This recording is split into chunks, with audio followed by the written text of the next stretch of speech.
तो स्टूडेंट्स एक बार फिर से आपका वेलकम ऑनलाइन क्लास में। देखिए लास्ट वीडियो में हम लोगों ने डिस्कस किया था एसेक्सुअल रिप्रोडक्शन, ठीक है। और इस वीडियो में हम लोग डिस्कस करेंगे सेक्सुअल रिप्रोडक्शन इन ऑर्गेनिजम्स। देखिए सेक्सुअल रिप्रोडक्शन में होता है क्या है, it involves two parents of opposite sex. जबकि आपने लास्ट वीडियो में देखा कि ये सेक्सुअल रिप्रोडक्शन में सिर्फ सिंगल पेरेंट, ठीक है ना, single parent of spring generate करता है। जबकि सेक्सुअल रिप्रोडक्शन में टू पेरेंट्स होते हैं अपोजिट सेक्स के, उनमें एक मेल पेरेंट होता है, दूसरा फीमेल पेरेंट होता है। सेकेंड इम्पॉर्टेंट चीज़ ये है कि इसमें मेल और फीमेल गैमेट्स फ्यूज़ होते हैं, मीन्स फर्टिलाइजेशन यहाँ पे कंप्लीट होता है।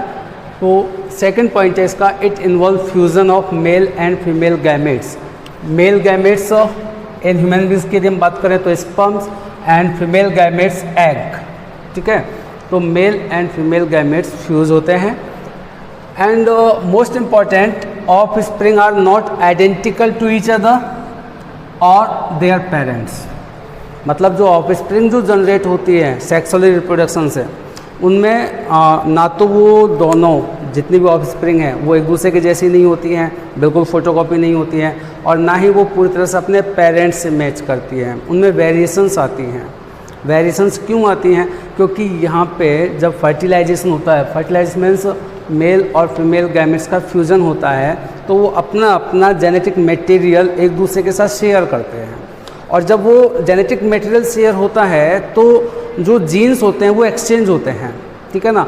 तो इस वजह से जो ऑफस्प्रिंग होती हैं तो वो ना तो अपने मेल पेरेंट के जैसे होती है कम्प्लीटली, ना अपने फीमेल पेरेंट के जैसे होती है, मीन्स वेरिएशन आ जाती हैं। तो ये जो सेक्सुअल रिप्रोडक्शन होता है इसमें ऑफ स्प्रिंग्स अपने पेरेंट्स की फ़ोटोकॉपी नहीं होती हैं। जबकि आपने जो एसेक्सुअल रिप्रोडक्शन पढ़ा लास्ट वीडियो में, उसमें आपने देखा कि जो ऑफ स्प्रिंग्स होती हैं वो अपने पेरेंट्स के फ़ोटोकॉपी होती है, जिसको हम क्लोन्स कहते थे। क्लोन्स किसको कहा था हमने? Genetically and morphologically same individuals called clone, है ना। तो यहाँ पे हम देखेंगे कि जो सेक्सुअल रिप्रोडक्शन जो होता है ये इवोल्यूशन में भी बहुत इंपॉर्टेंट रोल प्ले करता है। Evolution means development, gradual development of organisms. जैसे नेचर में जो फर्स्ट ऑर्गेनिज्म जो हुआ था, ओरिजिन जिसका हुआ था, धीरे धीरे उसमें रिफॉर्म्स होते गए, डेवलपमेंट होते गए, इम्प्रूवमेंट होते गए। अब वो जो इम्प्रूवमेंट है वो वेरिएशंस क्यों आ रही थी? डेफिनेटली सेक्सुअल रिप्रोडक्शन की वजह से आ रही थी, क्योंकि एसेक्सुअल रिप्रोडक्शन में तो कोई वेरिएशन आती ही नहीं है। अब देखिए, अब हम लोग बात करते हैं सेक्सुअल रिप्रोडक्शन की। तो सेक्सुअल रिप्रोडक्शन की मेन 3 डिफरेंट फेज़ होती हैं, है ना। 3 फेज़ है। एक तो होता है juvenile phase, second one is reproductive phase and third one is senescent phase, ठीक है। जुवेनाइल, रिप्रोडक्टिव एंड सेसेंट, ठीक है। जुवेनाइल फेज़ किसे कहेंगे? जब भी ऑर्गेनिज्म कोई बर्थ लेता है तो एट ए टाइम उसमें सेक्सुअल मैच्योरिटी नहीं होती है, ठीक है। एक पर्टिकुलर टाइम आता है कि जब उसके सेक्सुअल ऑर्गन्स मैच्योर होना स्टार्ट करते हैं, ठीक है। उस टाइम को हम कहते हैं प्यूबर्टी, ठीक है। तो जो प्यूबर्टी तक का जो टाइम होता है, बर्थ से लेकर के सेक्सुअल मैच्योरिटी तक का जो टाइम होता है, उस फेज़ को हम कहते हैं juvenile phase. Is that clear? Period from birth to sexual maturity is called juvenile phase. जो ह्यूमन बींग्स की यदि हम बात करें तो मेल्स में ये जो जुवेनाइल फेज़ है ये मानी जाती है 14 to 16 ईयर्स मेल्स में, और फीमेल्स में ये 12 to 14 ईयर्स मानी जाती है। मतलब इसके बाद सेक्सुअल ऑर्गन्स मैच्योर होना स्टार्ट करते हैं, ठीक है ना। तो बर्थ से लेकर के इतना जो टाइम होता है इसको हम कहते हैं juvenile phase. Is that clear? इसी फेज़ को प्लांट्स में हम बोलते हैं वेजिटेटिव फेज़। ह्यूमन बींग्स में बोलते हैं, एनिमल्स में बोलते हैं जुवेनाइल फेज़, और प्लांट्स में इसको बोलते हैं हम वेजिटेटिव फेज़। देखिए कोई भी प्लांट्स जब आप उसके सीड को सोय करते हैं या ज़मीन में जब वो जर्मिनेट होता है तो एट ए टाइम उसमें फ्लावर्स नहीं आते हैं, है ना। पहले उसमें रूट डेवलप होती है, फिर शूट डेवलप होता है, फिर लीव्स आती है, एंड देन अल्टीमेटली उसमें फ्लावर्स आते हैं। And as you know flower is the reproductory organ of a plant, ठीक है। तो वो जो फ्लावरिंग तक का टाइम होता है उसको हम क्या कहेंगे? Vegetative phase. Is that clear? After juvenile phase reproductive phase start होता है। रिप्रोडक्टिव फेज़ में आप देख रहे हैं कि जो प्लांट्स होते हैं उनमें कुछ प्लांट्स ऐसे होते हैं जिनमें फ्लावर्स एक सीज़न में कंटिन्यू आते रहेंगे, है ना। कुछ प्लांट्स ऐसे होते हैं जिनमें लाइफ में एक ही बार फ्लावर आता है, ठीक है। कुछ प्लांट्स ऐसे होते हैं कि जिनमें डे बाय डे फ्लावर्स आते हैं। तो ये जो रिप्रोडक्टिव फेज़ है प्लांट्स में वो अलग अलग मतलब वेरीज करती है, जबकि एनिमल्स में ये जो रिप्रोडक्टिव फेज़ है इसको हम 2 पार्ट्स में डिवाइड करेंगे। एक तो जो प्राइमेट्स होते हैं और एक नॉन प्राइमेट्स। प्राइमेट्स में मेस्ट्रल साइकिल प्रेजेंट होता है और नॉन प्राइमेट्स जो होते हैं उनमें ऑस्ट्रस साइकिल प्रेजेंट होता है। दोनों में डिफरेंस क्या है? देखिए, जो प्राइमेट्स होते हैं वो कभी भी एक अपने मेल पार्टनर के साथ या फीमेल पार्टनर के साथ कॉपुलेट करके कभी भी ऑफस्प्रिंग जनरेट कर सकते हैं। इनका कोई पर्टिकुलर सीज़न नहीं होता है, ठीक है ना। जबकि कुछ एनिमल्स होते हैं जो ऑफस्प्रिंग जनरेट करने का उनका एक पर्टिकुलर सीज़न होता है। उस सीज़न में जो टाइम होता है उसको हम कहते हैं ऑस्ट्रस साइकिल या इसको हीट पीरियड भी बोलते हैं। It is also called heat period, ठीक है। तो मेस्ट्रुअल साइकिल के बारे में हम पहले डिस्कस कर लें। मेस्ट्रुअल साइकिल एक्चुअली क्या होता है कि एक प्यूबर्टी का एक साइन होता है। इसमें फीमेल्स का जो यूटेरस होता है उसका एक इंटरनल लेयर होता है, दैट्स कॉल्ड एंडोमेट्रियम, ठीक है ना। तो जब एंडोमेट्रियम का जो फॉर्मेशन है वो कब होगा? जब फर्टिलाइजेशन हो जाएगा। फर्टिलाइजेशन क्या होता है? अभी अभी मैंने आपको बताया था, मेल एंड फीमेल गैमेट्स का फ्यूज़न, ठीक है। और ह्यूमन बींग्स की यदि हम बात करते हैं तो ह्यूमन बींग्स में ये जो फर्टिलाइजेशन है ये ओविडक्ट में कंप्लीट होता है ना। जब ओवरी में एग फॉर्म होगा वो एग ओव्यूलेशन के बाद ओविडक्ट में आएगा। उस दौरान यदि स्पर्म जो है एंटर करा दिए जाते हैं तो वो स्पर्म ओविडक्ट में पहुंचकर एग के साथ फ्यूज हो जाते हैं, ठीक है। तो इस प्रोसेस को हम कहते हैं फर्टिलाइजेशन। फर्टिलाइजेशन के जस्ट आफ्टर होता है इम्प्लांटेशन। इम्प्लांटेशन का मतलब होता है कि वो जो फर्टाइल जो स्ट्रक्चर है जिसको हम जाइगोट कहेंगे, डिप्लॉयड स्ट्रक्चर जाइगोट, वो जाइगोट यूटेरस में आकर के एंडोमेट्रियम के साथ कनेक्ट होता है, ठीक है। इस सिचुएशन को हैंडल करने के लिए जो यूटेरस का एंडोमेट्रियम होता है वो थिक हो जाता है, स्पंजी हो जाता है, उसमें ब्लड सर्कुलेशन इंक्रीज हो जाता है, ठीक है। ये सारी जो फेनोमेना हैं, जो इवेंट्स हैं उस वक्त होते हैं। ये जो मेस्ट्रुअल साइकिल होता है बेटाओ, इसके 3 फेजेज हैं, menstrual phase, proliferative phase and secretary phase, ठीक है। मेस्ट्रुअल और प्रोलिफरेटिव जो फेज होती है इसमें एंडोमेट्रियम डेवलप होता है, एंडोमेट्रियम बनता है, ठीक है ना। जो पर्टिकुलर हार्मोन्स होते हैं जिनकी नीड्स होती हैं, ठीक है ना, वो सीक्रेट होना स्टार्ट करते हैं, ब्लड सर्कुलेशन इंक्रीज होता है। यहाँ पे यदि फर्टिलाइजेशन नहीं होगा, है ना, मेल और फीमेल गैमेट्स यदि फ्यूज़ नहीं होंगे तो क्या होगा कि ये जो यूटेरस का इनर लेयर है जिसको हम एंडोमेट्रियम कहते हैं, एंडोमेट्रियम, ठीक है, एंडोमेट्रियम ब्रेक हो जाता है और स्मॉल स्मॉल पीसीज के फॉर्म में ब्लड और म्यूकस के साथ वेजाइना के थ्रू बाहर पास आउट होता है। इस प्रोसेस को हम कहते हैं मेंस्ट्रुएशन, ठीक है। तो यहाँ पे ब्लड जो है वो फ्लो होता है, ब्लड बाहर निकलता है, ठीक है। और ये एक डेफिनेट टाइम इंटरवल के बाद रिपीट होता है दिस प्रोसेस, और वो जो टाइम इंटरवल होता है वो होता है 28 डेज़। तो मेस्ट्रुअल साइकिल जो होता है ये हर एक 28 डेज़ के बाद रिपीट किया जाता है और ये प्रोसेस 2 to 5 डेज़ तक चलता रहता है। देखिए, मेंस्ट्रुएशन या ये जो साइकिल जब कंप्लीट हो रहा होता है, जब ये चल रहा होता है तो उस वक्त फीमेल कॉपुलेशन को अलाउ नहीं करती है, ठीक है ना। ध्यान रखना है आपको कि मेंस्ट्रुअल जब चल रहा होता है मतलब 2 to 5 डे का जो पीरियड होता है उस दौरान फीमेल्स कॉपुलेशन को अलाउ नहीं करती हैं। Is that clear? अब देखिए, इसके बाद आता है ऑस्ट्रस साइकिल। ऑस्ट्रस साइकिल जो होता है ये नॉन प्राइमेट्स में होता है। नॉन प्राइमेट्स, इसका एग्जांपल मैंने यहाँ पे लिखे हैं, cow, sheep, buffalo, rat, deer etcetera etcetera, ठीक है। ये नॉन प्राइमेट्स एनिमल्स होते हैं और इनमें क्या होता है कि ऑफस्प्रिंग जनरेट करने का एक पर्टिकुलर सीज़न होता है, ठीक है ना। ये ह्यूमन बीइंग के जैसे कभी भी ऑफस्प्रिंग जनरेट नहीं कर सकते हैं, ठीक है। तो जो टाइम होता है उसको हम कहते हैं oestrus cycle. It consist short period of heat, मतलब ये जो ऑस्ट्रस साइकिल होता है ये बहुत शॉर्ट टाइम के लिए आता है।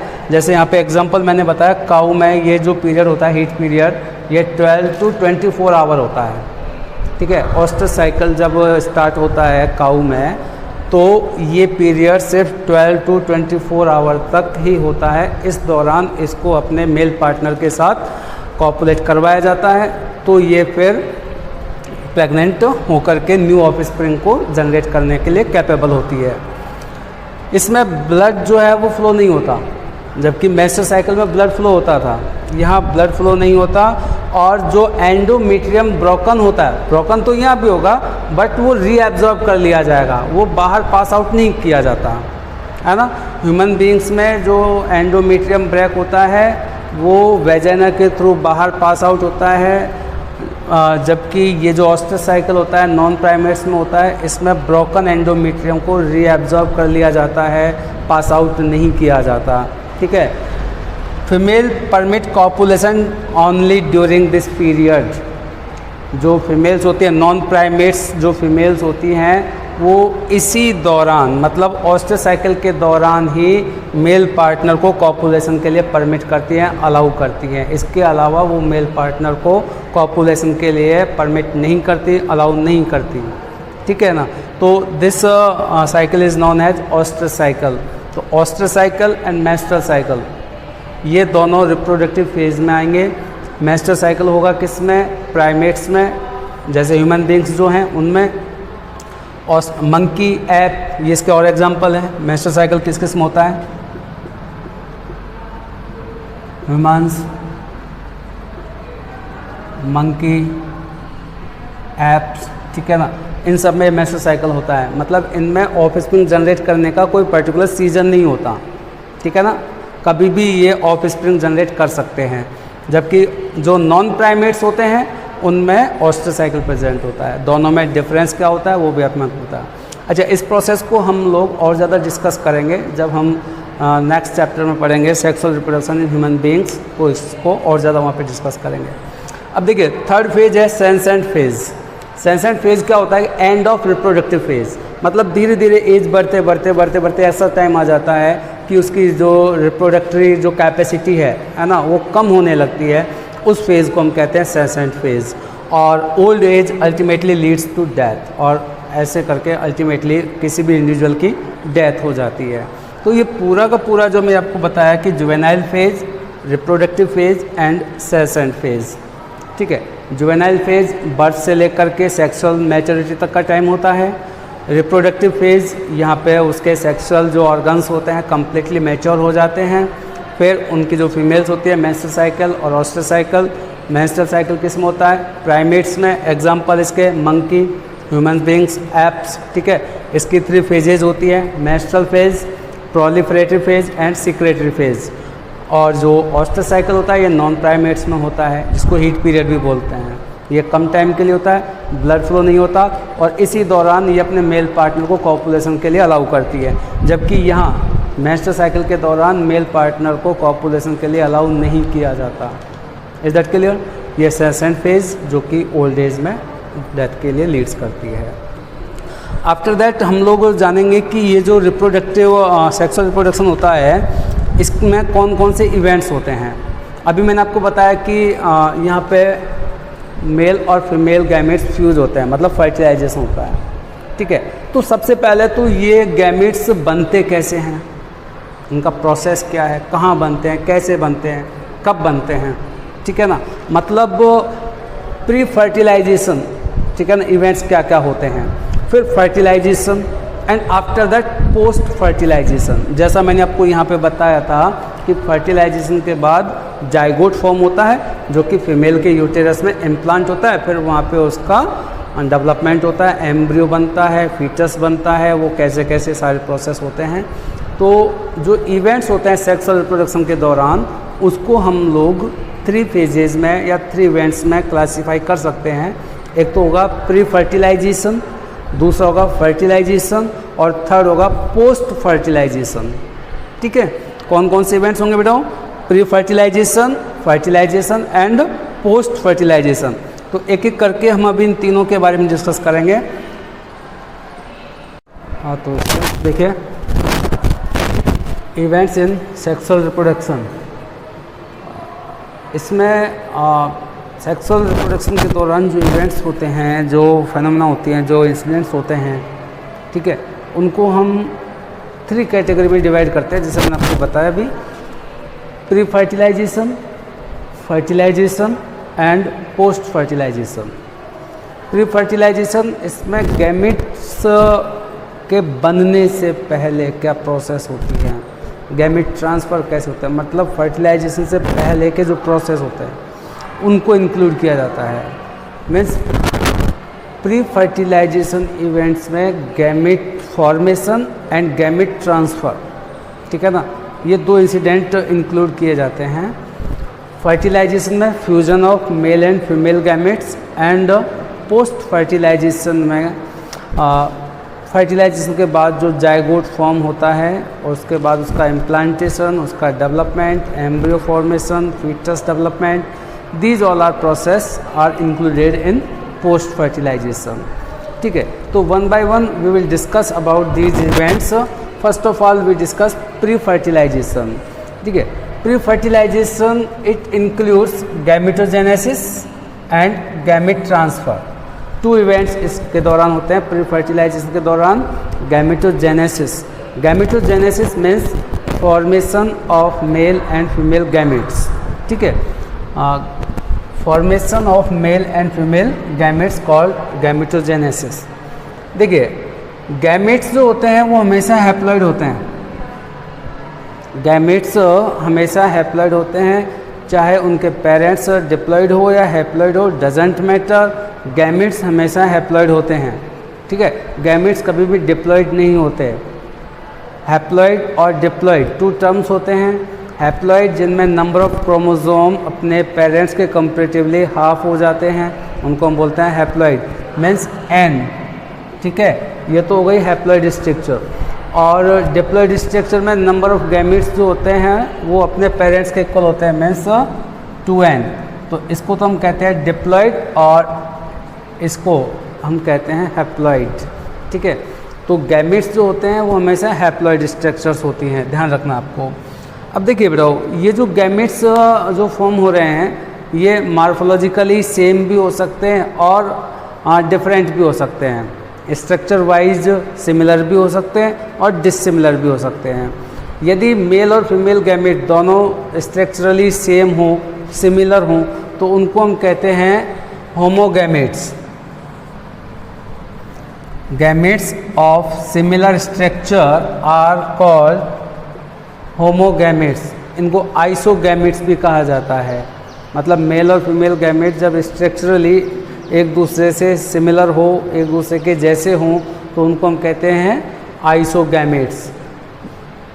मार्फोलॉजिकली डिसिमिलर गैमेट्स, और जब ये गैमेट्स अलग अलग स्ट्रक्चर के हों तो इनको कहा जाता है हेट्रोगैमेट्स। क्या कहते हैं इनको? हेट्रोगैमेट्स। हेट्रोगैमेट्स, इसमें जो मेल गैमेट्स होते हैं उनको एंथ्रोजॉइड्स या स्पर्म कहा जाता है, और जो फीमेल गैमेट्स होते हैं उनको ओव्यूम या फिर एग कहा जाता है। तो जो स्ट्रक्चरली सेम होंगे, सिमिलर होंगे, उनको तो कहेंगे आइसोगैमेट्स या होमोगैमेट्स, और जो मार्फोलॉजिकली यानी कि स्ट्रक्चरली जो डिसिमिलर होते हैं उन गैमेट्स को हम कहते हैं हेट्रोगैमेट्स। हेट्रोगैमेट्स में मेल गैमेट्स को कहेंगे एंथ्रोजॉइड्स और स्पर्म, और फीमेल गैमेट्स को हम कहते हैं ओव्यूम और एग। ओके, देखिए, in fungi and plants homothallic and monoecious, homothallic and monoecious are used to denote bisexual conditions. मतलब जब फंजाई या प्लांट्स बाइसेक्सुअल होते हैं, बाइसेक्सुअल मीन्स, बाइसेक्सुअल का मतलब होता है कि जब मेल और female reproductive organs same organism में हो तो उसको हम कहते हैं बाइसेक्सुअल। तो उस टर्म को इंडिकेट करने के लिए जो टर्म्स यूज होते हैं वो होता है homothallic and monoecious. Okay, monoecious यहाँ आपको ध्यान में रखना है, कहीं आप कंफ्यूज ना हो जाए। मोनोसियस मतलब दोनों रिप्रोडक्टिव ऑर्गन्स, मतलब मेल और female reproductive organ same individuals में हों, ठीक है, उसको हम कहते हैं मोनोसियस। ठीक है, बाइसेक्सुअल के लिए मोनोसियस। और जो हेट्रोथैलिक और डायोसियस टर्म्स ये उनके लिए यूज़ किए जाते हैं जो यूनिसेक्सुअल होते हैं, मतलब जिनमें या तो मेल रिप्रोडक्टरी ऑर्गन्स होते हैं या फीमेल रिप्रोडक्टरी ऑर्गन्स होते हैं। मेल या फीमेल रिप्रोडक्टरी ऑर्गन्स जो बियर करते हैं उनके लिए टर्म यूज होता है डायोसियस, ओके। और जिन इंडिविजुअल्स में मेल और फीमेल दोनों रिप्रोडक्टरी ऑर्गन सेम इंडिविजुअल्स में हों उनको हम कहते हैं मोनोसियस, ओके। देखिए, इन plants unisexual male flower is staminate, मतलब जो स्टेमन्स को बियर करते हैं, मेल रिप्रोडक्टरी पार्ट होता है फ्लावर का स्टेमन्स, ठीक है ना। तो ऐसे फ्लावर जो मेल फ्लावर्स होते हैं जिनमें स्टेमन्स होता है उनको हम स्टेमिनेट कहेंगे, और जिनमें सिर्फ और सिर्फ फीमेल रिप्रोडक्टरी पार्ट होते हैं ऐसे फ्लावर्स को हम बोलते हैं पिस्टिलेट, ठीक है। तो in plants unisexual male flower is staminate means bearing stamens, जो कि मेल रिप्रोडक्टरी ऑर्गन होता है।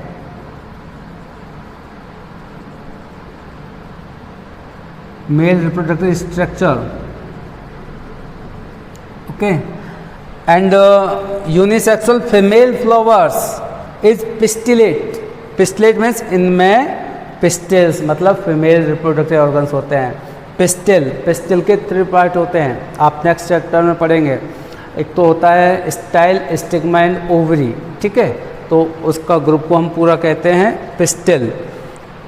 इन animals which possess both male and female gametes या reproductory organs in same individuals are called hermaphrodite, ठीक है।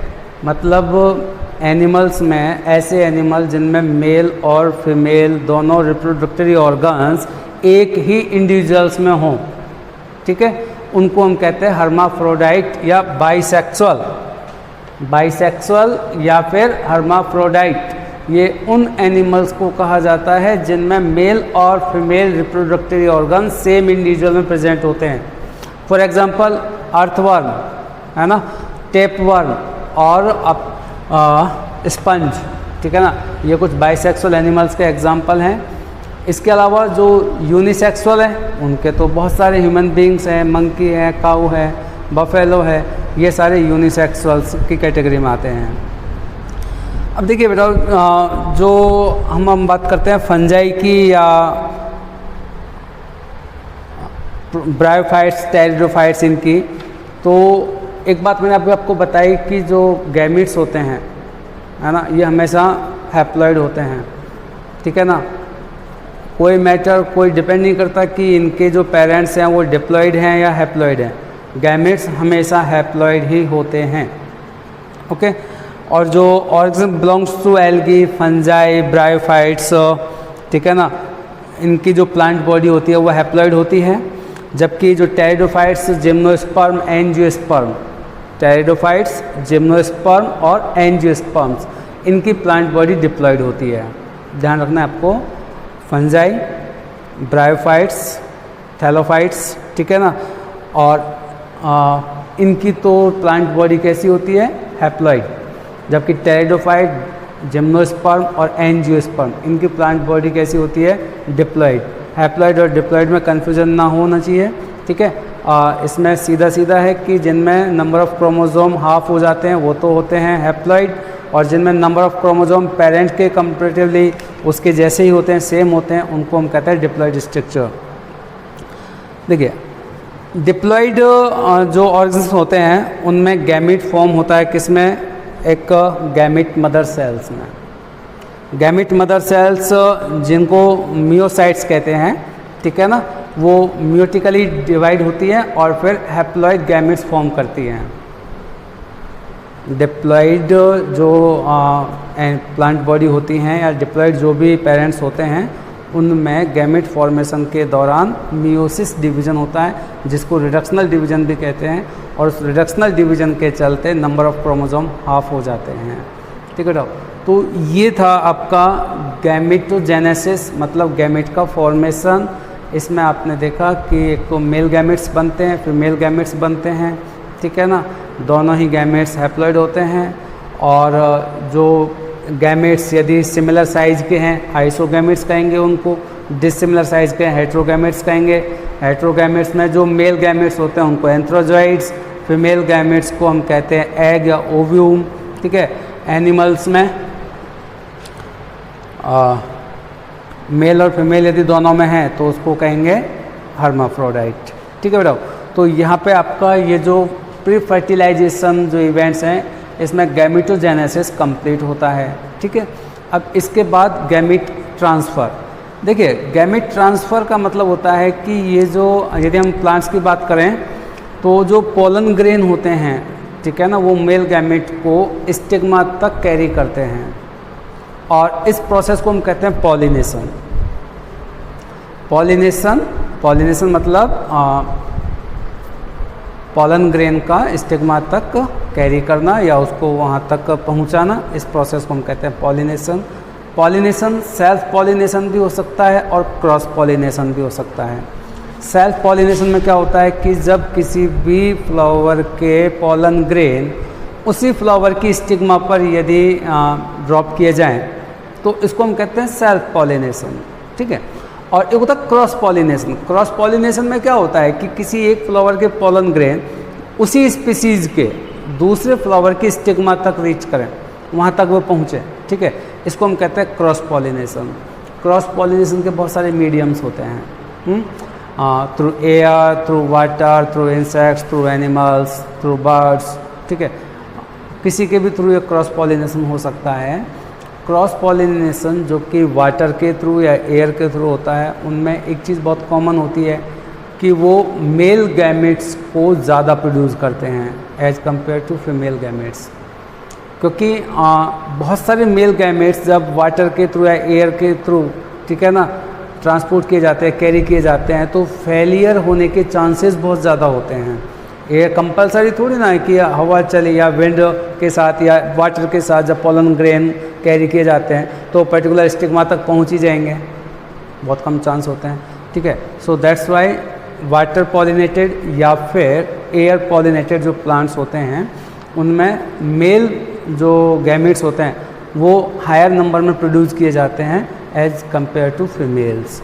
ठीक है बेटा, तो इस तरह से मेल गैमेट और फीमेल गैमेट जब एक दूसरे के साथ कांटेक्ट में आते हैं तो फिर नेक्स्ट इवेंट से स्टार्ट हो जाता है हमारा फर्टिलाइजेशन। तो गैमेट ट्रांसफ़र मीन्स पॉलिनेशन है सीधा सा। ठीक है, इसमें से मोस्टली एक और चीज़ की जो मेल गैमेट्स होते हैं वो जनरली मोटाइल होते हैं।